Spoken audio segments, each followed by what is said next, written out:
Sweden and Finland are pressing on with their bid to join NATO. This in spite of the objection from NATO member Turkey over their alleged support for Kurdish militants, considered as terrorists by Ankara. The Finnish parliament on Tuesday resoundingly rubber-stamped the government's decision to seek membership in a 188-to-8 vote. The foreign ministers of both countries signed formal application letters to be handed over jointly on Wednesday at the alliance's headquarters in Brussels. Turkey's objections caught the United States off guard, in spite of relations being already strained after Washington suspended Turkey from the F-35 fighter jet program because of the purchase of Russian air defense systems. Meanwhile, US President Joe Biden is meeting with Sweden's Prime Minister Magdalena Andersson at the White House. She says she's trying to speak to Turkey's Erdogan, but so far without any success. Let's get a wider analysis of the situation. We're joined by Aslı Aydıntaşbaş from the European Council on Foreign Relations. Thank you very much for being with us. Was anybody expecting this objection from Turkey, or is it something that's come totally out of left field?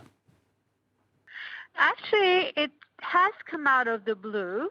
Only a month ago, I think, Turkish president has spoken to the Finnish president, and he did not mention an objection. And in fact, Turkey had been a champion of NATO enlargement, not recently, but for decades, including with Georgia and even Ukraine. So this is coming as a surprise.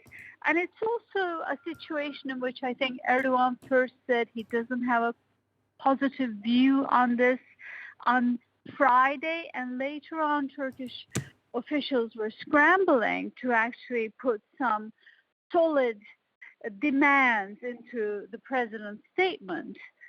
And it does look like Turkey demands something in return for this, for changing the its position on Sweden and Finland. There's been some disappointment and complaints aired about Swedish support for Syrian Kurds linked to PKK. But I think that this is not just about Sweden or Finland. This is an opportunity for Erdogan to air his grievances with NATO in general, sometimes with other NATO countries. And it's just an opportunity for him to claim, to get the limelight, to be heard, and to also perhaps get something in return for lifting his threat of veto. Indeed. He's not the sort of man to change his mind just for the sake of changing his mind, is he? He's clearly after something. Can I ask you what you think about Sergei Lavrov's words about Sweden and Finland trying to join NATO? Lavrov saying it's not going to make any difference. They've already been taking part in operations for years with NATO. Is Lavrov, again, being kind of like, well, economic with the truth here?